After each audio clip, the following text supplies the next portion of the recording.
Alright everyone, welcome back once more to Misericorde Volume 2, White Wool and Snow. On my end, it's a pretty dreary Sunday right now, but not so dreary enough to want to enjoy another chapter of this game. Once more guys, we're getting closer and closer to the end, and a lot of mysteries are starting to slowly unfold. Ever so slowly, because let's face it, this is still the second installment, and we have a third and final one to come sometime in the future. So with all that said and done, hope you all continue to enjoy. Thank you again for your love and support. Let's carry on.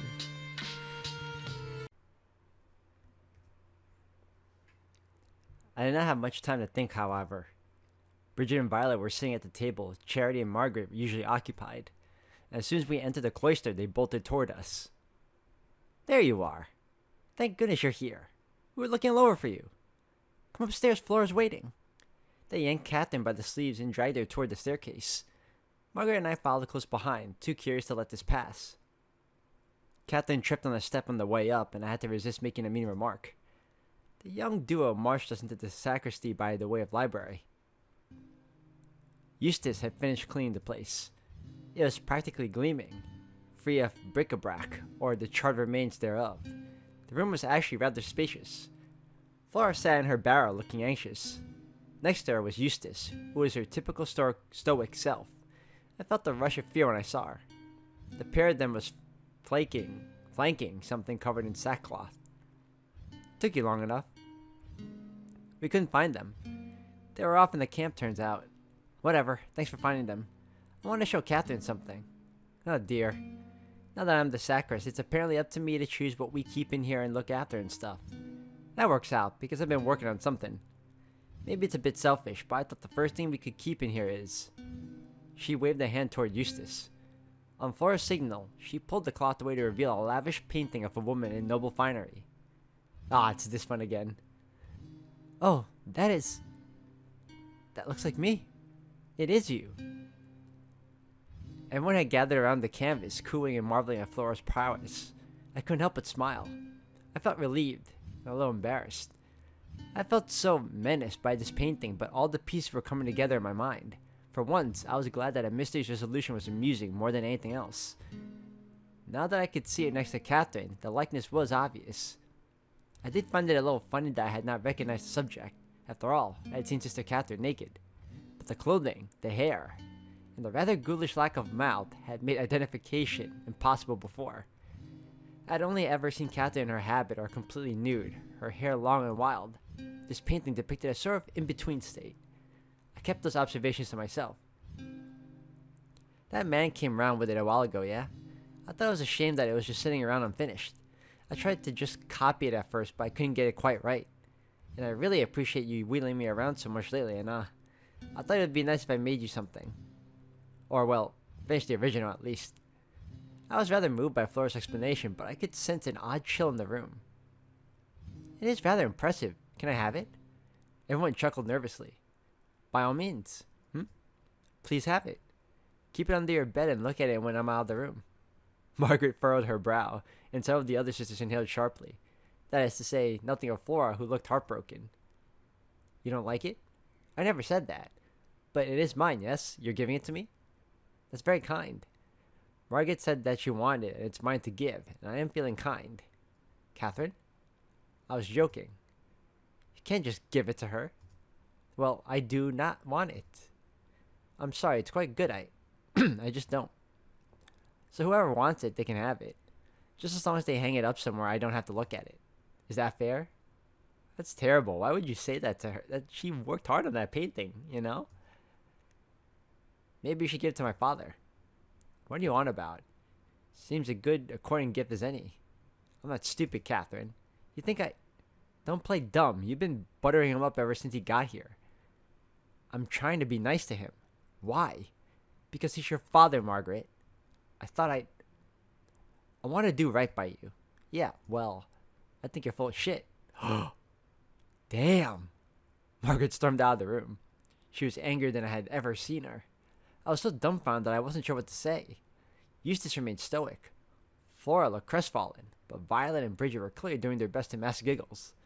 Unable to escape, I tried to guide the conversation back toward the matter at hand. What was wrong with the painting, Sister Catherine? I knew that Catherine had an aversion to paintings, but even still, I was surprised that she would reject such a gesture. Oh, she had an aversion to paintings. Right. Her reaction was utterly baffling to me. Flora had struggled with finishing the face for a while, no doubt, but the final product was full of warmth and character. One could never know how misshapen and alien it had once looked, looking at the final piece. So even if she didn't like the painting very much, why was Catherine so upset? Well, it's wrong. Those are my clothes. The likeness is very good, but it isn't me. What do you mean? Catherine was staring dead ahead into the portrait's eyes. It looked as if she was meeting her twin for the very first time. I remember sitting for this portrait clear as day. I was not smiling. I'm sorry. Do whatever you like with it, but I cannot accept this. She turned and marched out of the room as well. What did I do? No idea. I thought she'd like it. Poor. She's a bit rude, isn't she? I don't understand. It looks lovely. What was all that about her and Margaret, da? I don't want to get into the middle of whatever that is, and neither should you. I'm only curious.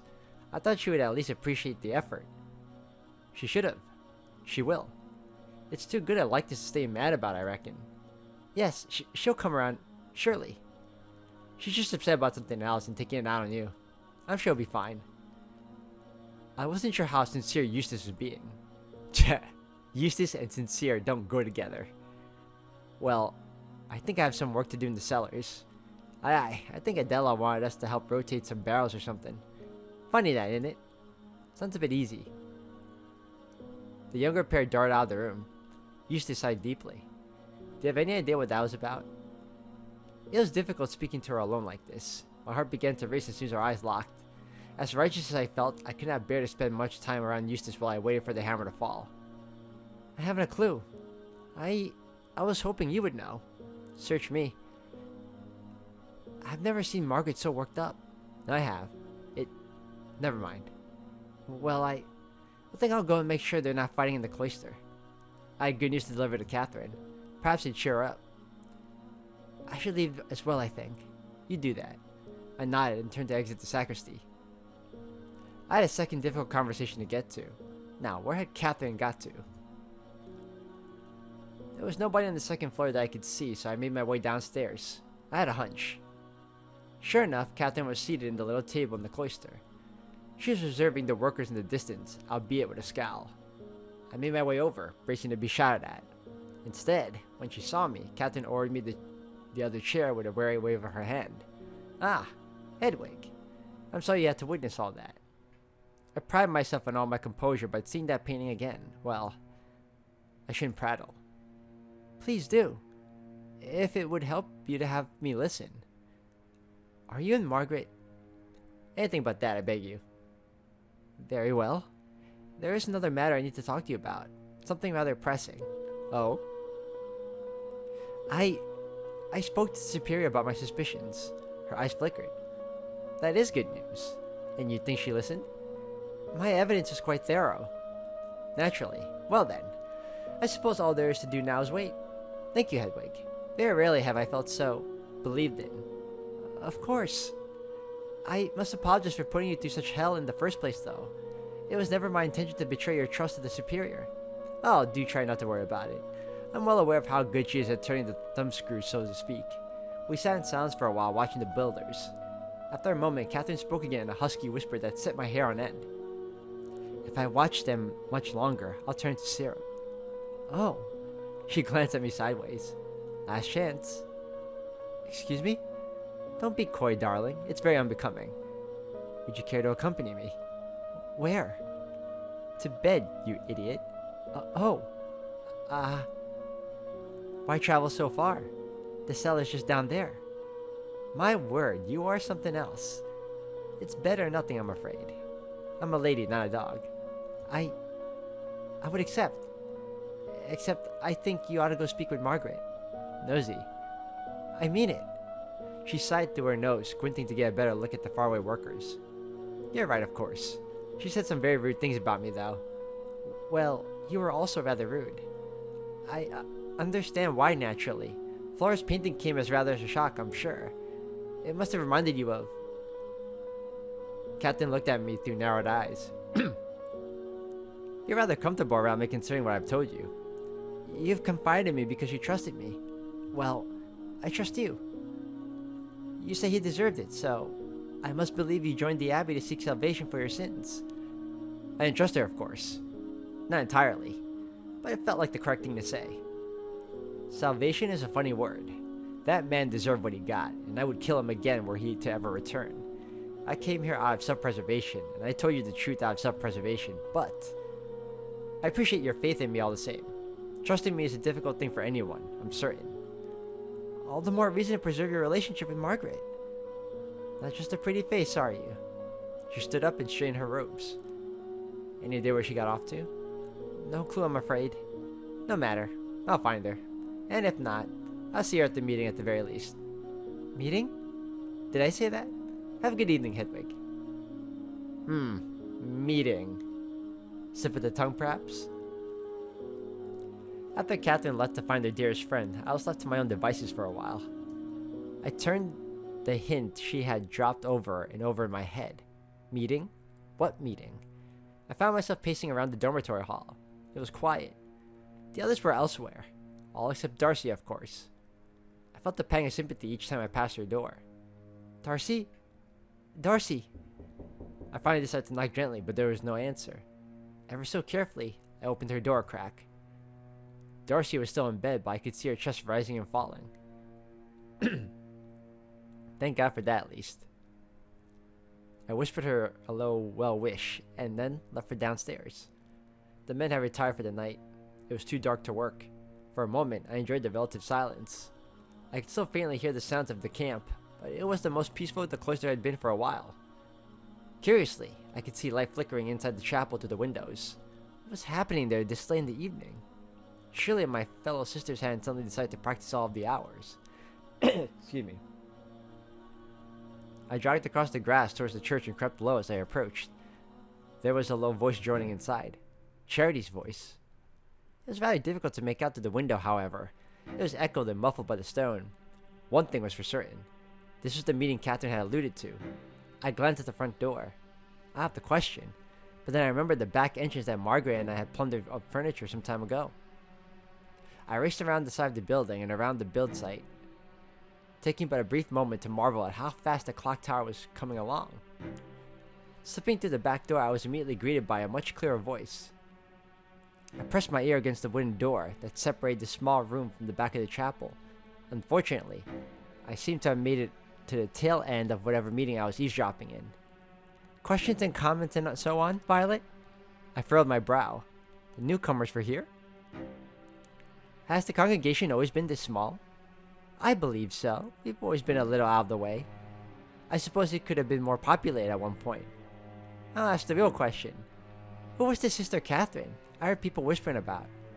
Catherine II or something? There was a slight pause before any response. Sister Catherine II was a beloved member of this congregation who is no longer here. Aye, I gathered that much. But what happened to her? Did she die? Or did she just get kicked out?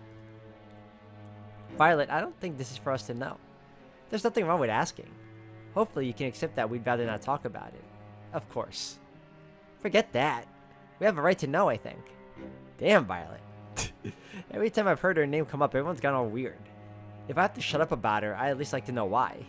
Well, I could hear footsteps and muffled whispering. I suppose you do have a right to know. She was killed by a young man from the village. That's not what Flora says. Hey! I do not appreciate this sort of subterfuge. What have you told them, Flora? Nothing. Nothing too much. Just let some of my thoughts slip, probably. I don't know. And what sort of thoughts might those be? Ghost? Speak up. I was not used to hearing Clarity act this authoritative. I had only heard it once before now that I thought about it, in a meeting very similar to this one.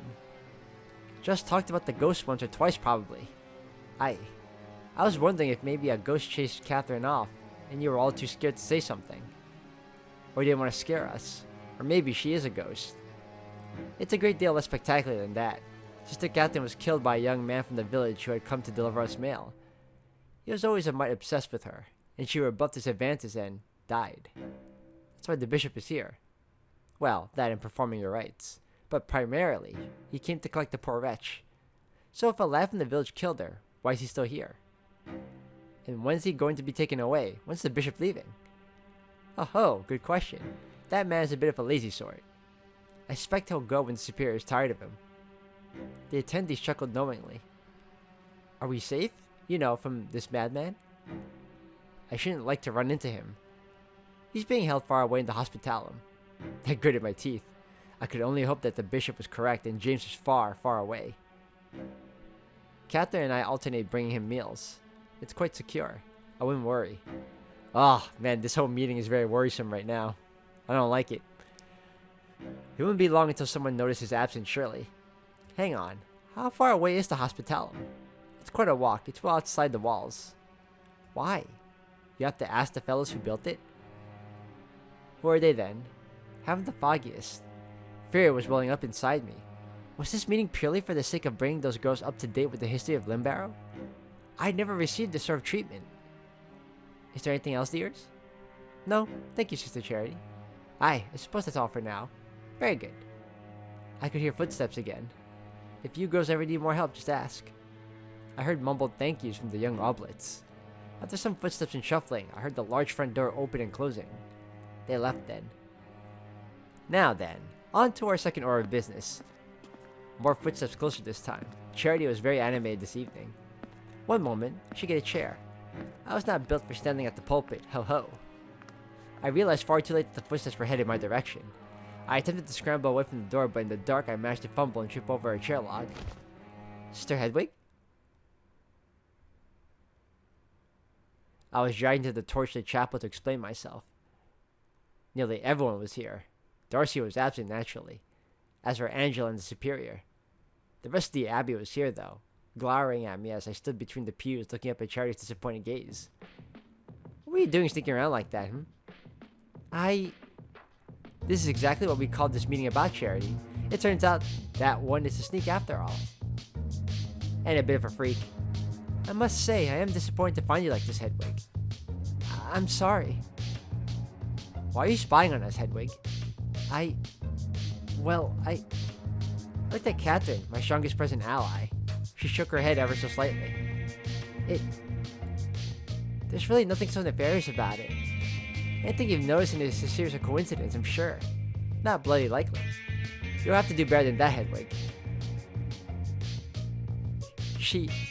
If I may, Hedwig, she has been curious as of late. Curious about Sister Catherine, much like those other two girls were. I opened my mouth to add to this, but I noticed Eustace look at me pointedly. I suppose it has been impossible to keep a tight lid on these things, and a chronicler would be naturally interested. But you weren't just trying to fill in gaps, were you? No, Sister Charity. I suspect that a gap in our history grew to be a gap in Hedwig's understanding, perhaps of her place here. That's a lovely sentiment, Eustace, but you should let Hedwig speak for it. Eustace is correct. Well then. I suppose you can be forgiven for sneaking about with that in mind. It was that whistling, Sister Charity. I gathered that was a signal to meet here? Indeed. For my part, it was not intended to be quite so mysterious. More than anything, it was just to keep the superior and the prioress out of this sort of thing. And me. Charity smiled sheepishly. I must confess, that's because you have been our primary subject as of late. Primary subject as of late. That's all I was trying to say. Oh? Not just this meeting, then. People are worried about you, Hedwig. You've seemed a little off. Preoccupied, quick-tempered. You like taking your clothes off in public. Bit weird. Yes, Flora, thank you. Hedwig has been under a lot of stress. Really, Eustace? Let her speak. I just mean to say that she has confided in me more than once her suspicions regarding Catherine. Suspicions about her death. Again, much like those younger girls, Hedwig seems to have been under the impression that Catherine might not have died at all. I narrowed my eyes involuntarily. That had been her suggestion to me many days ago. What sort of move was this? It was a bold choice at the very least. A disappointed murmur was echoing around the chapel. Is that so? I could feel everyone's eyes on me. I turned to meet their faces. All of them looked bemused and somewhat hurt. If I may, I think it might be worth taking Hedwig to her grave. That might provide some necessary closure. You mean now? What better time? Daytime. The sooner the better, I should think. If there are any festerings, they should be addressed quickly. I see your point. I could do with a brisk walk, I suppose. Would anyone here be opposed? Nobody spoke up. One of you is going to have to push me. Does one's duty never end? It had grown so dark that it was necessary to stop by the workshop to acquire torches. The men in camp, noticing our large group, all regarded us with curiosity as we traveled between their tents. Need an escort, good sisters? Ho ho, pack it in. We're just enjoying a brisk stroll up the hill. As you wish, good sister.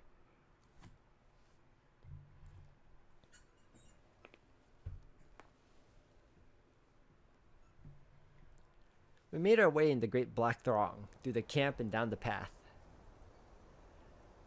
After a while, we tacked right, taking the same track that Darcy had taken me down on our way to the sheep. Eventually, however, Eustace, who took the lead after Charity, slowed down to walk with Marta, closer to the back of the group, led us up a trail I had not taken yet. After cresting the peak of Hillock, stone structures slowly came into view. There was a cemetery here, one I had not visited before. Some of the sisters chatted idly in quiet whispers behind me. I couldn't help but feel like I was being kept prisoner. Oh, that's because you are, dude. That's because you are. Surrounded by a low stone wall, dozens of headstones littered the grass ahead of us. A larger mausoleum stood toward the back of this graveyard. In the shadows, the lowlier grave markers surrounded this crypt looked like a faithful approaching their church, all in miniature. I stepped toward this largest grave, but the group stopped short of me. Where are you going? Oh, I thought the mausoleum might be hers. The others tittered. We should all hope to be so lucky. I think that's where the founder rests. Oh. I retreated back to the circle of sisters who were all gathering around one more modest graves. Bah, it's half chilly out here, even with the torches. This won't take long. Well, not unless... Unless what? Hedwig, this is Sister Catherine's final resting place. We buried her here, the same night she died. It took a lot of effort. Her body was in quite a state. 2 pieces, in fact, as you know. And did you know she was stabbed as well? No. Twice. Once in the side and once in the neck. How the hell are you... Why do you know that? I stared down at the earth. I mean, sure, they could have just checked her dead body and all, but I don't think they would be able to gather as much without studying it. Grass had begun to grow over where her casket laid, but the outline was still visible. I know it might be tempting to believe she's still out there somewhere, even in some twisted, angry form, but she's not. She's in here, and her body bears out that story. There's a spade leaning against the mausoleum. If you would like to see for yourself, you could. A few of the others made disgusted noises. Eustace! That's horrible, Eustace. I'm just trying to make a point. If Hedwig doesn't believe all the rest of the evidence, she can take a look for herself. It would not be pretty, but it would be proof. What is this? Why torture me so? Torture? This isn't torture. This is respect. You overheard what we told Violet and Bridget, no doubt. Do you see them here? You are one of us. They aren't. You can be anyway. If you can put Catherine to rest and stop treating everyone around you like a criminal, a comfortable life awaits you here. Oh my god, here we go again. Well said. Yes, I would like to be able to trust and cherish you, Hedwig. So all of them are in the know. What the hell did they do to Catherine? The second. I know it must be awful feeling like there's something you don't know, but there isn't anything else to know. Yeah. If only the superior could be convinced. It sounds like that might be what truly matters. However, I should feel much more relaxed if Hedwig were to accept things. Did I detect a wink from Catherine? I noticed that she and Margaret were sitting together. It was a small comfort, but I could deduce that my advice had served Catherine well. Thank God, I thought. I could count on her as an ally still at the very least. I want you to trust us, and I want to trust you. I looked from sister to sister. Only Flora remained quiet, but she looked just as determined as the rest. I shot Catherine a glance I intended to be meaningful, but her expression was unreadable. Eustace had clearly put a lot of effort into her appeal, but she was too late. I had already turned her in. Surely it was in my best interest to simply stall. I could play along. I could pretend to be my usual stubborn self to keep Eustace in the dark for now. I'm not sure what difference my acceptance makes. As I've told you before, what happened to Catherine is impossibly sad, but it was a random act of violence. We will never forget her. However, that is a sorrow for us to bear. We had her and lost her. It's touching that she meant so much to you with so little connection, but you must let us grieve her without your meddling. To you, it might look like a mystery to be solved or an adventure to undertake. To us, it's just a wound that needs to be left alone to heal. Everyone nodded in unison. Will you join the congregation properly? Will you put away suspicions? We all want you here. The real Hedwig is welcome. I cast my eyes back down at the earth beneath my feet. Was her body really in there? I looked back up at Eustace. Did she know? Had she realized her Catherine's shoulder bone was missing? She was inscrutable as ever. Perhaps this was another pointed message, but if I wanted to win, I had to keep playing. I took a deep breath and did what I did best. Of course, Eustace. I'm so sorry, everyone, for deceiving you. Or at the very least, not offering you all of myself. Hiding the real me. I lied. Probably a smart play, though.